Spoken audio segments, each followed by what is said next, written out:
ভারতের আসাম, যে রাজ্যের সাথে বাংলাদেশের সীমান্ত দৈর্ঘ্য ২৬২ কিলোমিটার, এখানে বসবাসকারী আদিবাসীদের হাতে অস্ত্র তুলে দেওয়ার প্রক্রিয়া শুরু করেছেন মোদী সরকার।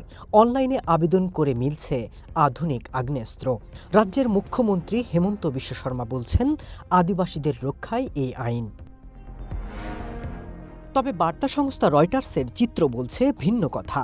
সম্প্রতি তাদের এক প্রতিবেদনে আসামের মুসলমানদের ঘরবাড়ি ভাঙচুর সহ হামলার নানা ঘটনা সামনে এসেছে। মুসলমানদের অভিযোগ, তারা রাজনৈতিক আক্রমণের শিকার, এমনকি ভিনদেশি অভিযোগে তাদের ঘরবাড়ি ছাড়তে বাধ্য করা হচ্ছে। তারা আমাদের বাংলাদেশি বলছে, কিন্তু আমাদের দাদা পরদাদারাও এখানে বসবাস করে আসছে। তারা প্রমাণ দেখাক আমরা ভিনদেশি, কিন্তু আমাদের তো প্রমাণ রয়েছে। সিলেট, মৌলভীবাজার, কুড়িগ্রাম, লালমনিরহাট জেলার সাথে আসামের সীমান্ত রয়েছে। এর মধ্যে এই সীমান্ত এলাকা দিয়ে প্রতিনিয়ত ঘটছে পুশিন। আসামের মুখ্যমন্ত্রীর দাবি, তার রাজ্যে কেউ বিদেশি হিসেবে শনাক্ত হলেই বাংলাদেশে পুশিন করা যাবে। তবে প্রশ্ন উঠছে, তাহলে কি আদিবাসীদের অস্ত্র দিয়ে বাংলাদেশিদের তাড়াতে চান মোদী সরকার? আসামের মুখ্যমন্ত্রী রাজ্যের অরক্ষিত এবং প্রত্যন্ত এলাকায় বসবাসকারী আদিবাসীদের হাতে অস্ত্র তুলে দেওয়ার প্রক্রিয়াও শুরু করেছেন।